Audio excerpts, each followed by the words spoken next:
Over the last 20 years, the past 2 decades, my career has been spent working with some of the hardest working people in the United States. As Carlton said, today I'm working with the Carolina loggers, the backbone of the forestry industry, forestry community, the backbone of some of the hardest working folks in the United States.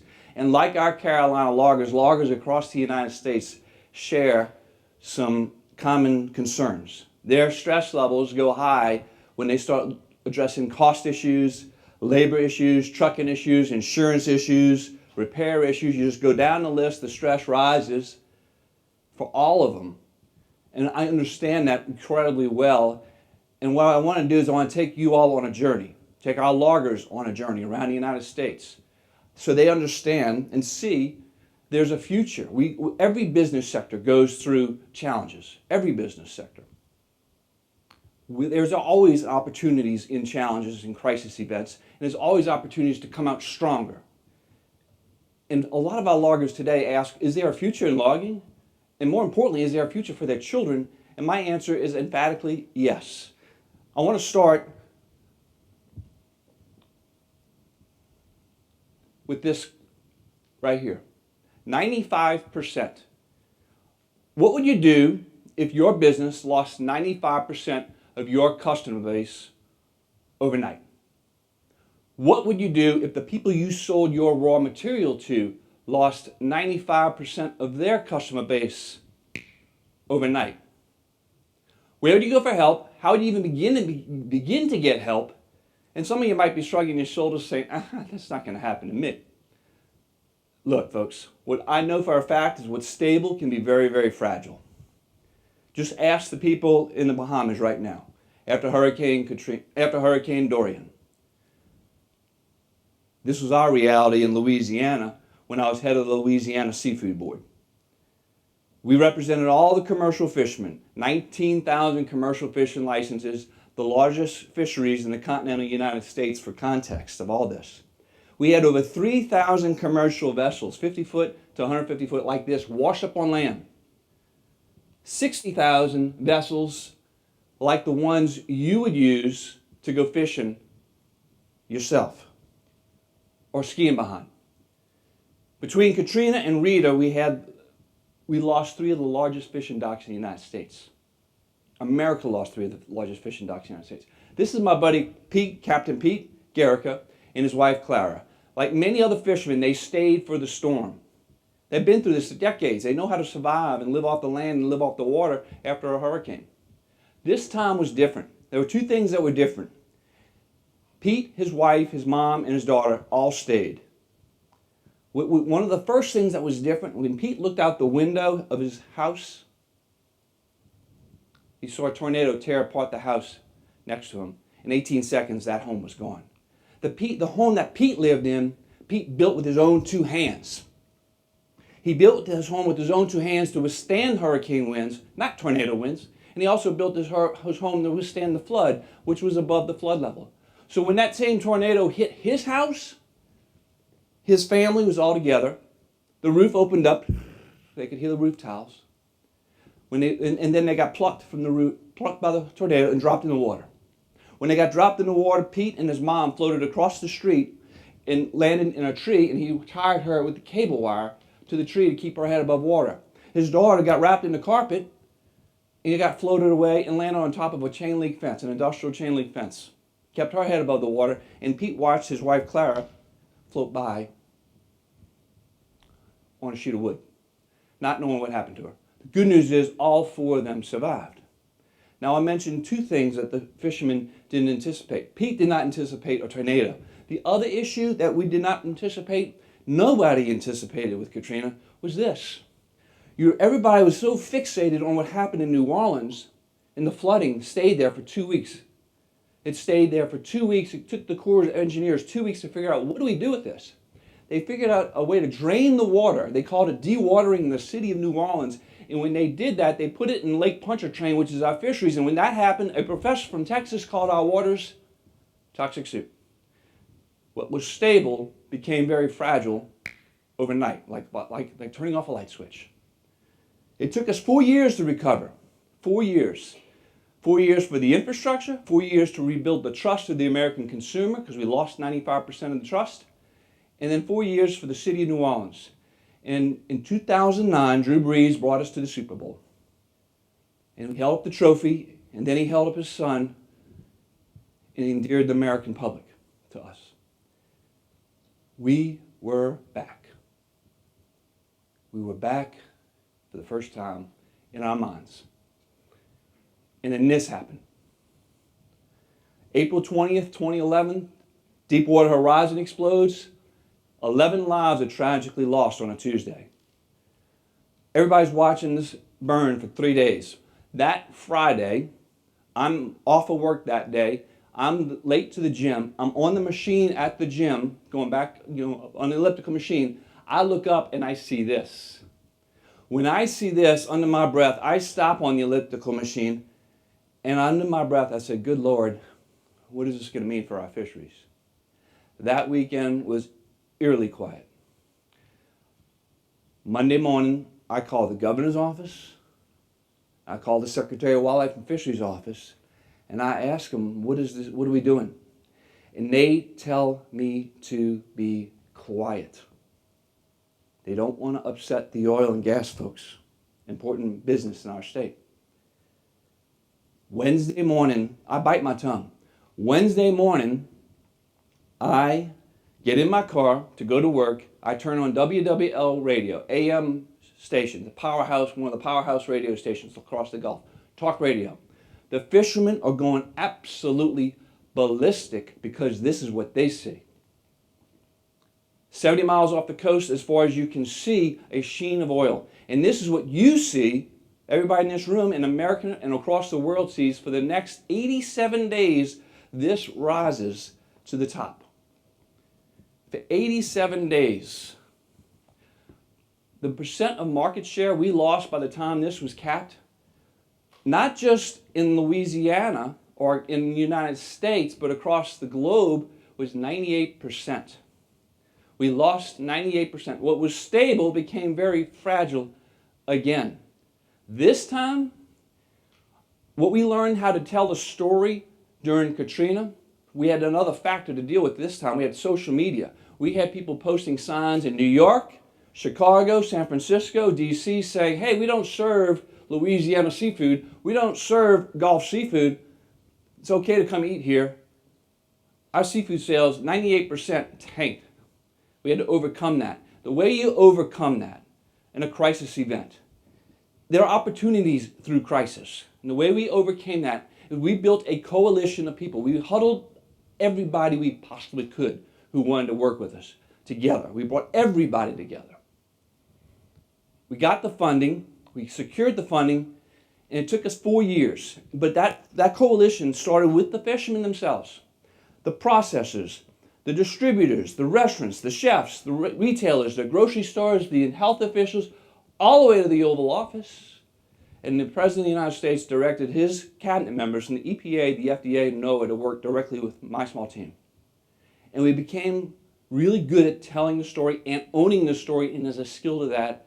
And in 4 years, we were back. And we got our markets back. We were about 97% back, reverse of this. So speaking of markets, everybody's been following the chicken wars between Popeyes and Chick-fil-A. By the way, KFC just introduced a new chicken sandwich between two glazed donuts, in case you haven't seen that yet. It's coming. These guys have been at it. Since the early 1919s, the 20s, the 30s, and the 40s. These guys have been at it. The Cola Wars.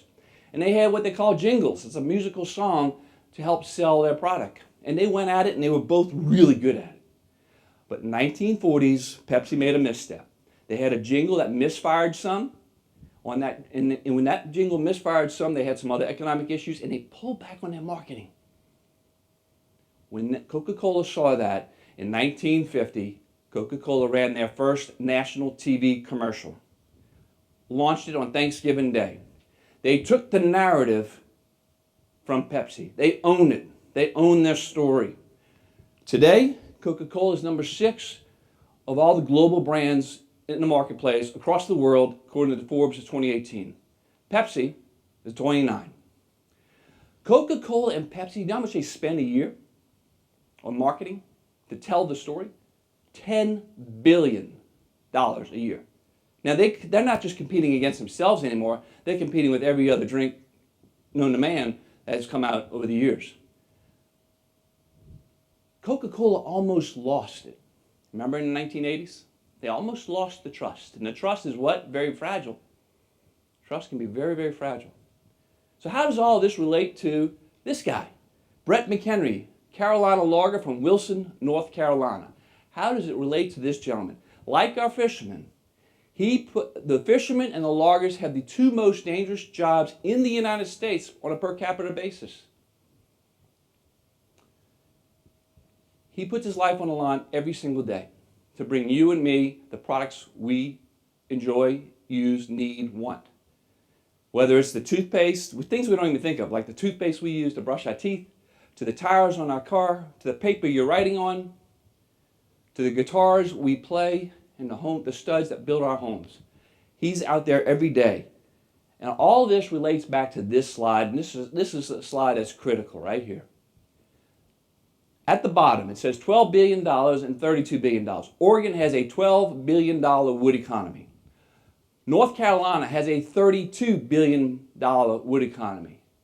The left side says how much is being spent. Oregon is spending on education, marketing, and lobbyists to protect their business almost $8 million. In North Carolina, it's the reverse. We're spending on a $32 billion wood economy, we're spending 1.4 to 1.5. What's wrong with that picture? It's completely reversed. Oregon's playing defense. They're hanging on to what they've got. The activists have been coming after them so hard, and there's so many other issues.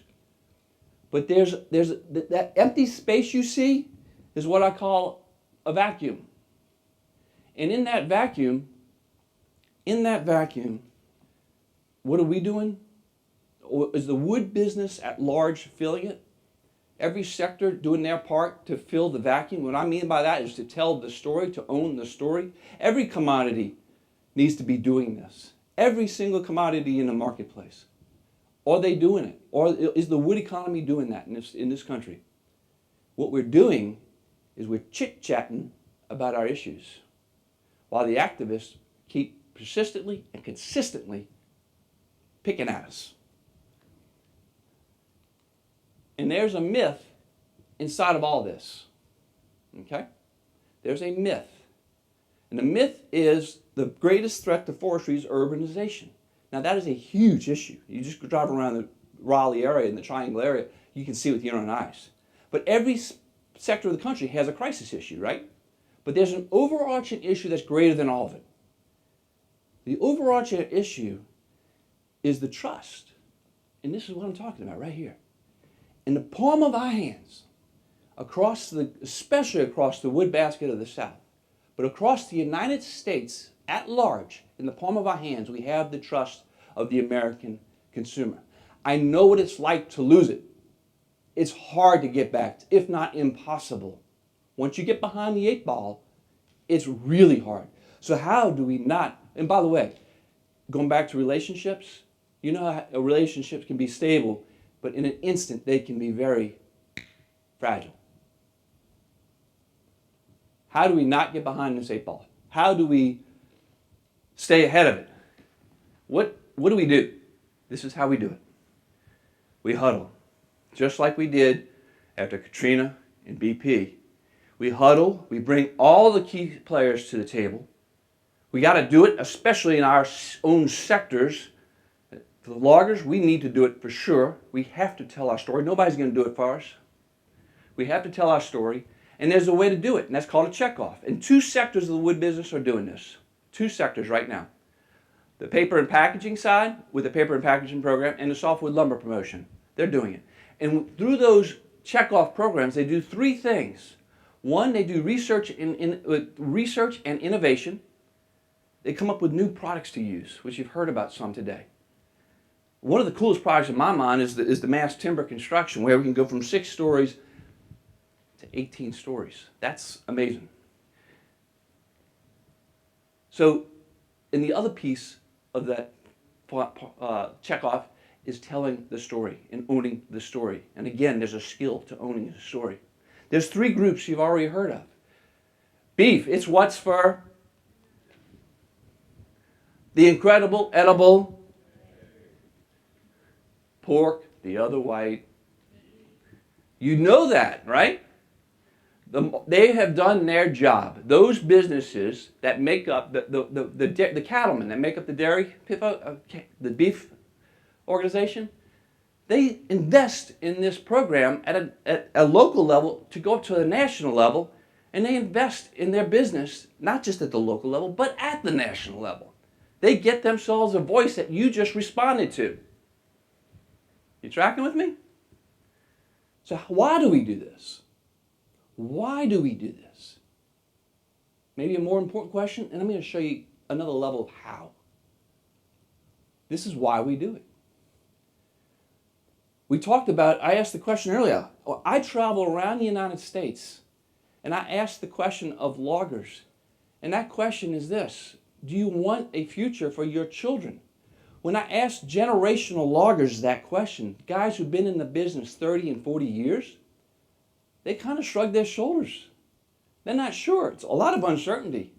And some of them just flat out say no.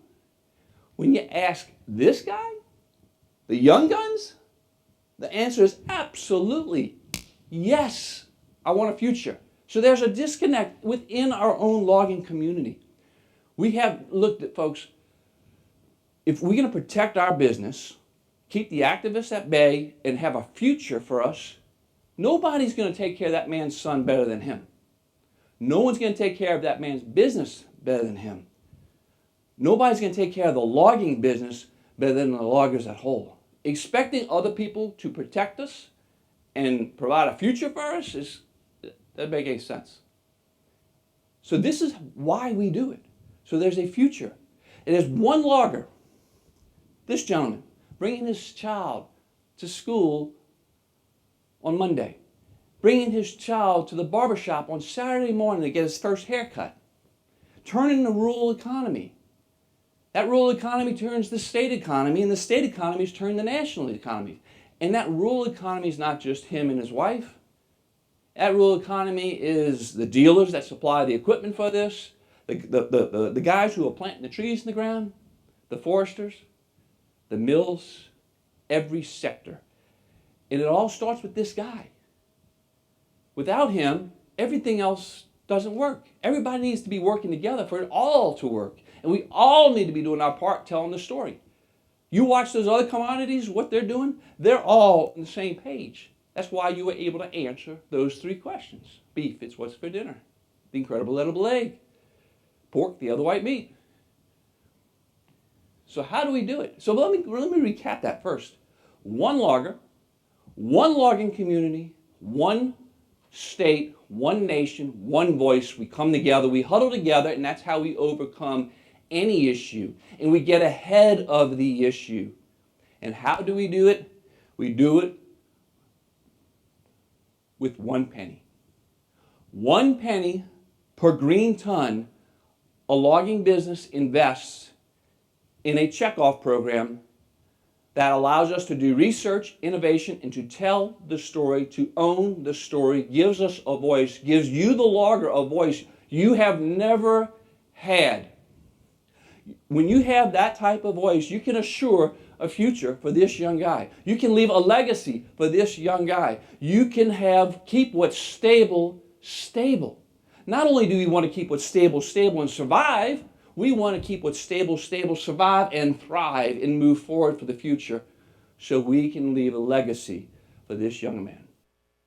Thank you, and make it a great day.